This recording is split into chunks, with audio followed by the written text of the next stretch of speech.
আসসালামু আলাইকুম রহমতুল্লাহি বারাকাতু। গত সপ্তাহে আমরা সূরা নাসর আমরার নিজের ভাষায় বুঝার চেষ্টা করছি। আর ইনশাআল্লাহ আজকে আমরা এর বাদর সূরা 111 নম্বর সূরা লাহাব আমরার নিজের ভাষায় বুঝার চেষ্টা করমু, যাতে আমরা এই সূরার শিক্ষণীয় বিষয়গুলা বুঝিয়া নিজের জীবনও লেসনগুলা বাস্তবায়ন করতাম পারি।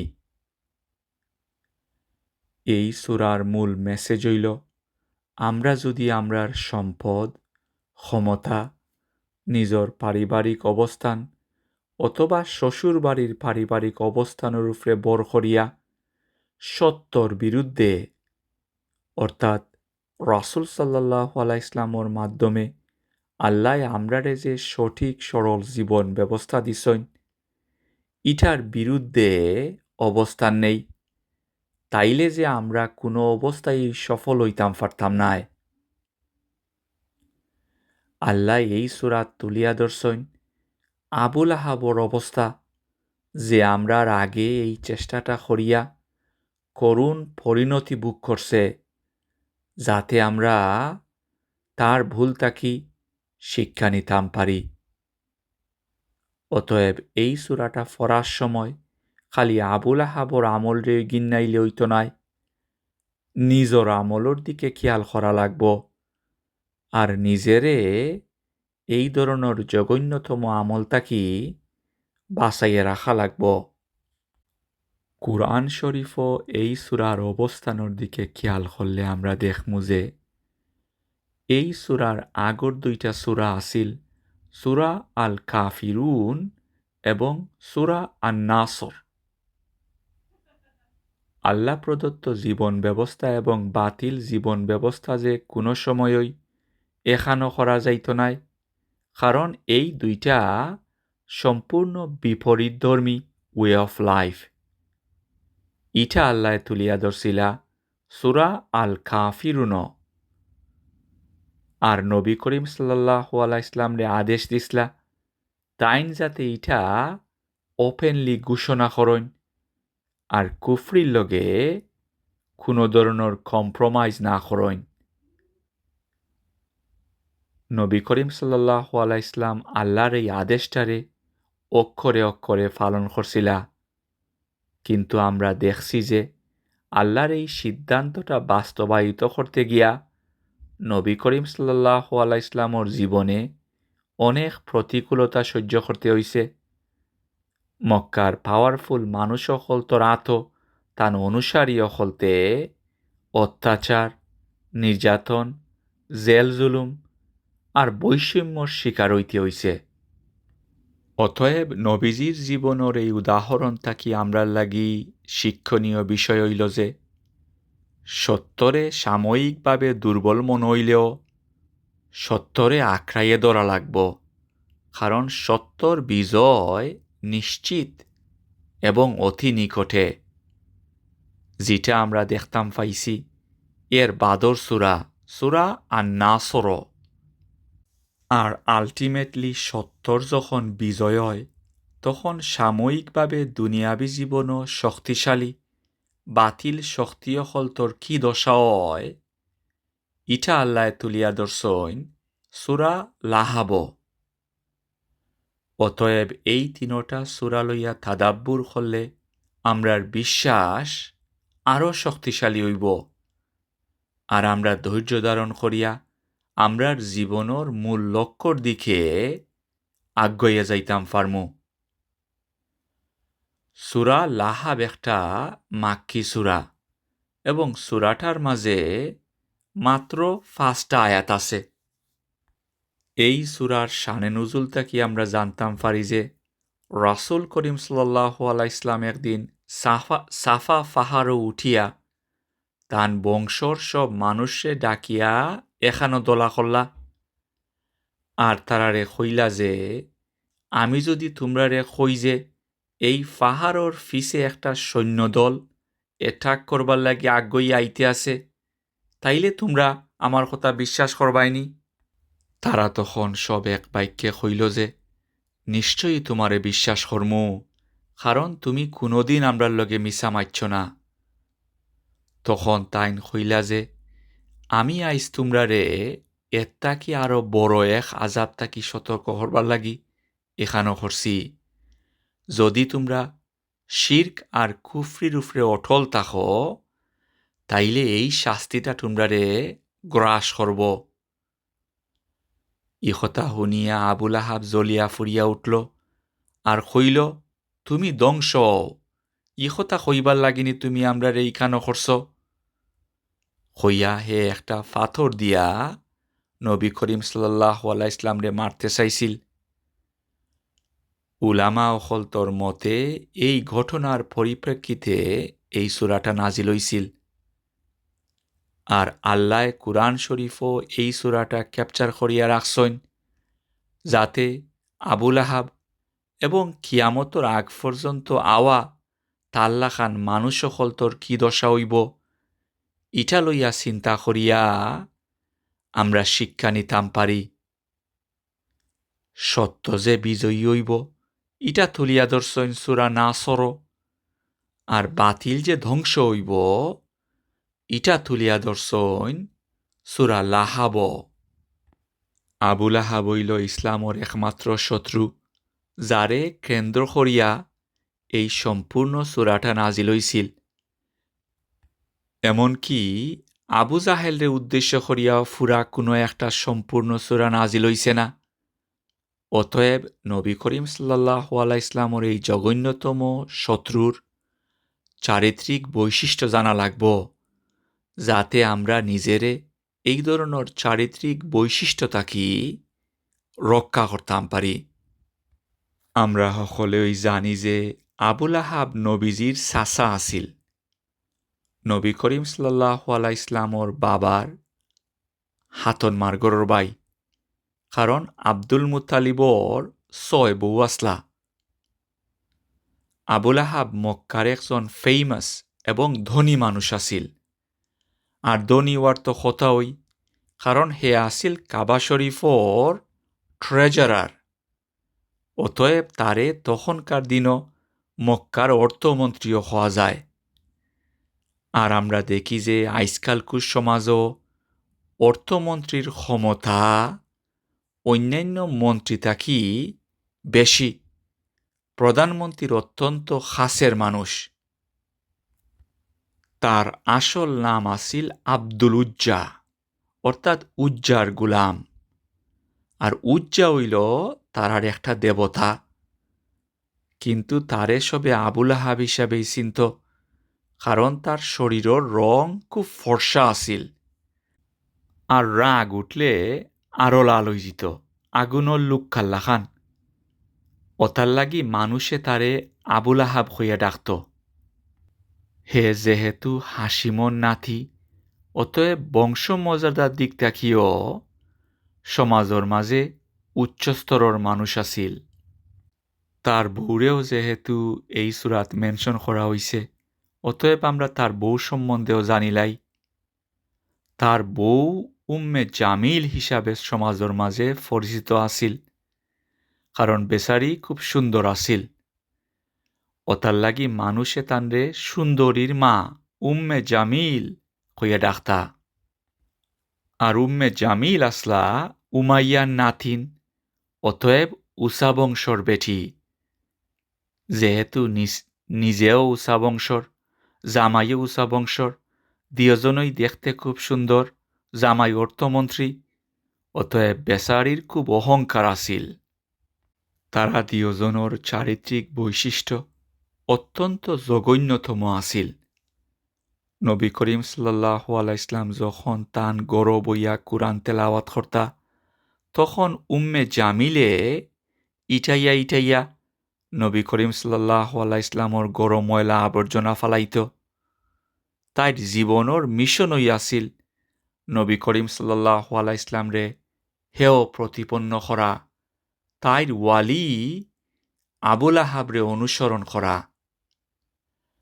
বিবেক বুদ্ধি খাটাইয়া স্বামীরে সঠিক পথ অনুসরণ করবার লাগি উৎসাহ না দিয়া উল্টা স্বামীরে ভুল পথে আগাইয়া যাইবার লাগি অনুপ্রেরণা দিছে, সাহায্য করছে।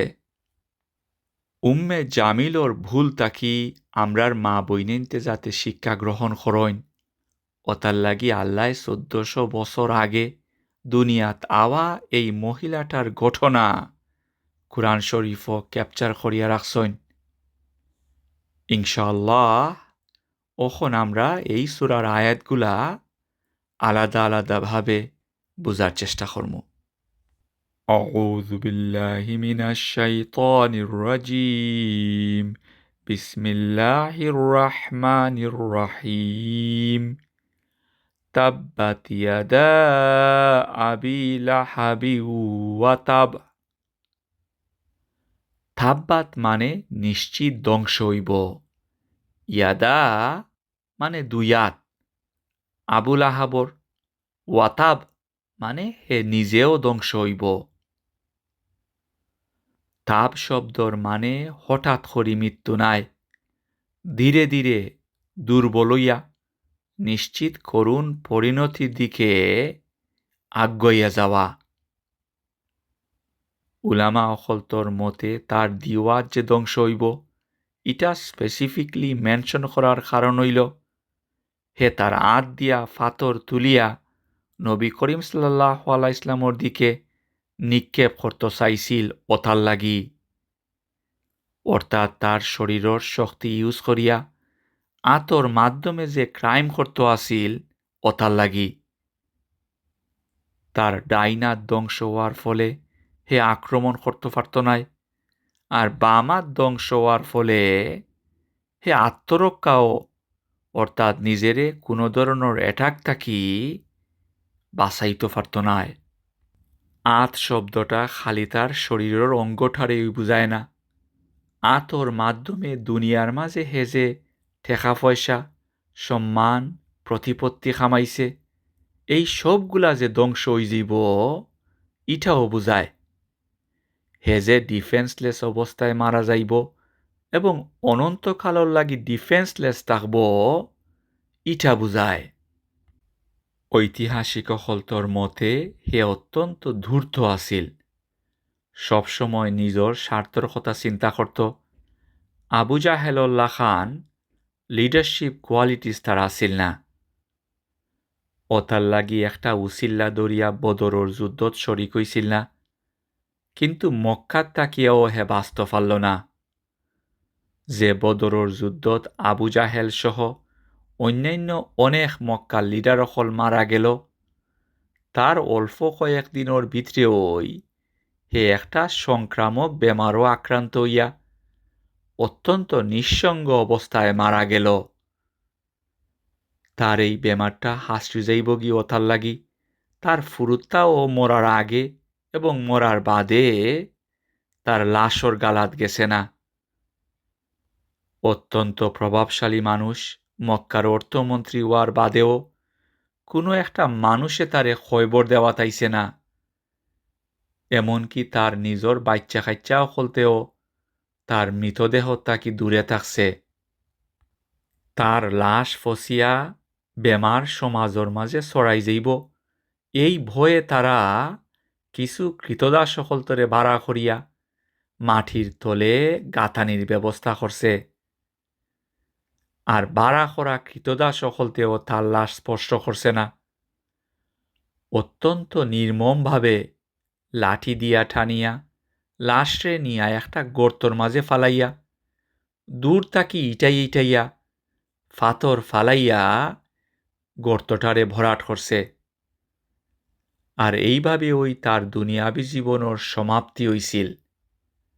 তার এই করুণ পরিণতি সম্বন্ধে জানিয়া ইটা লইয়া হাসি ঠাট্টা না করিয়া, কিতার লাগি তার এই করুণ পরিণতি হইছিল ইটা লইয়া গভীরভাবে চিন্তা করিয়া শিক্ষণীয় বিষয়টা মনের মাঝে গাঁথিয়া রাখা লাগব, যাতে আমরা আমরার নফসরে কন্ট্রোল করিয়া তার লাখান ধ্বংস তাকি নিজেরে রক্ষা করতাম পারি। আল্লাহ আমরা রে এই তৌফিক দিতা। 2 নম্বর আয়াত হইল মা আগনা আনহু মালুহু ওয়া মা কাসাব, মানে তার ধন সম্পদ এবং হেজা উপার্জন করছিল এইগুলা তার কোনো উপকারে আইল না। মা শব্দর মাধ্যমে এটারে জোরালোভাবে তুলিয়া ধরা হইছে, যাতে আমরা তার করুণ পরিণতি লইয়া চিন্তা করি।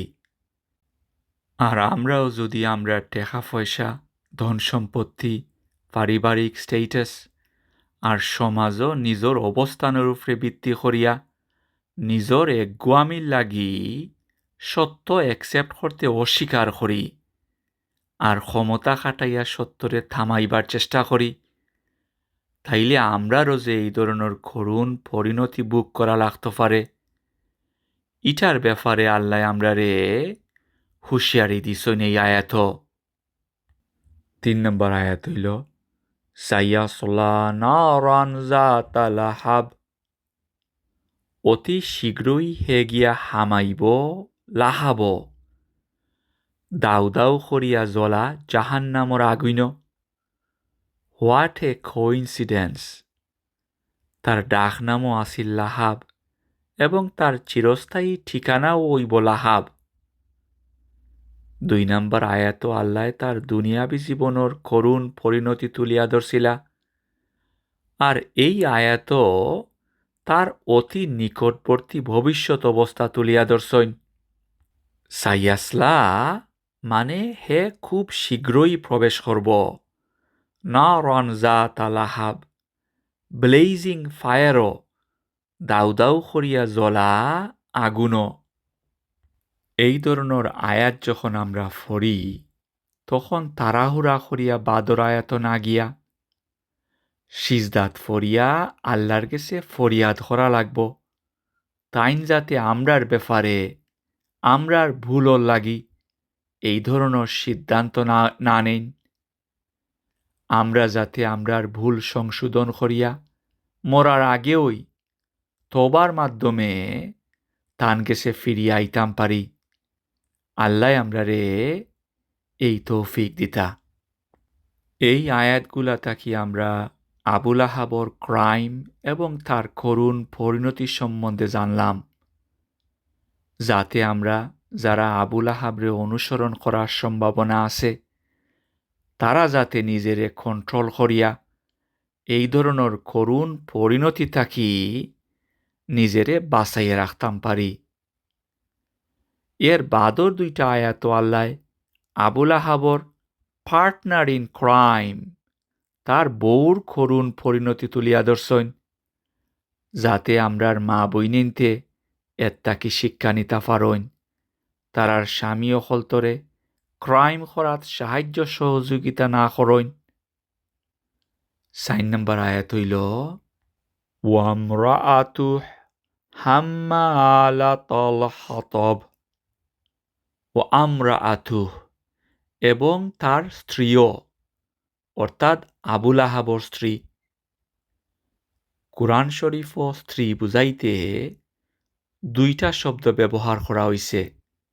জাউজ একটা শব্দ যেটার মাধ্যমে ও ধরনের স্ত্রী অকলতরে বুঝায় যারা তারার স্বামীরে কল্যাণর খামো সাহায্য করে আর অকল্যাণ তাকি বাঁচিয়া থাকবার লাগি উৎসাহ দিয়া দাম্পত্য জীবনের মূল উদ্দেশ্য হাসিল করিয়া দুনিয়া এবং আখিরাতর কল্যাণ খামায়। ওতার লাগি আমরা রাব্বানা হাবলানা মিনা জওয়াজিনার লাগি আল্লাহর কাছে প্রার্থনা করি। আল্লাহ আমরার স্ত্রী এবং মা বইনকলতরে এই ধরনের কোয়ালিটিস দিতা। অন্যদিকে আদার শব্দ ইমরাহ শব্দর মাধ্যমে ও ধরনের স্ত্রী অকলতরে বুঝায় যারা জাউজ নাই, স্বামীরে কল্যাণর পথ আগুইয়া যাইতে সাহায্য করে না, এমনকি কেউ কেউ আছে যারা স্বামীরে কল্যাণর পথ আগুইয়া যাইতে বাধা দেয় আর অকল্যাণের পথ আগুইয়া যাইতে উৎসাহ দেয়। আল্লাহ আমরার স্ত্রী অকল এবং মা বইনিন্তরে এই ধরনের চারিত্রিক বৈশিষ্ট্য থাকলে এইগুলা আইডেন্টিফাই করিয়া নিজেরে পরিবর্তন করার তৌফিক দিতা।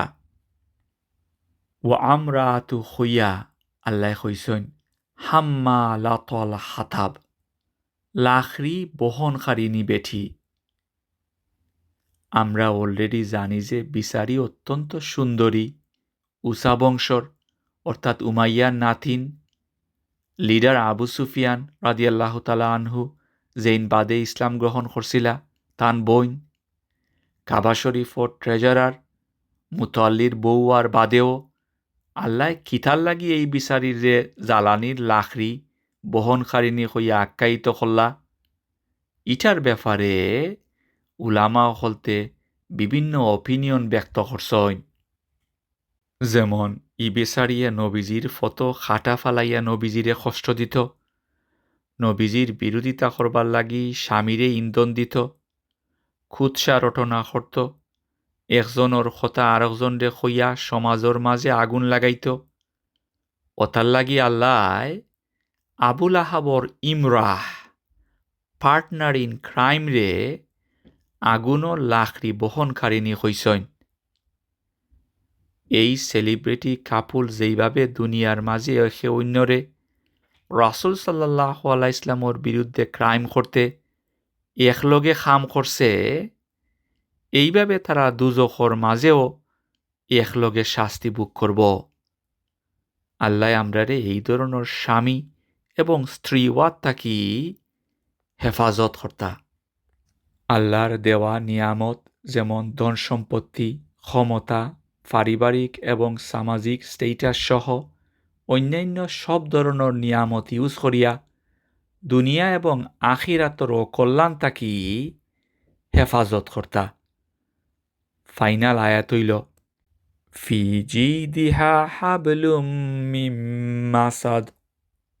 ফি জিদিহা অর্থাৎ তার গলার মাঝে, জিদ শব্দর মানে হইল গলা, হাবলুম মিন মাসাদ দড়ি ফেসাইল থাকব।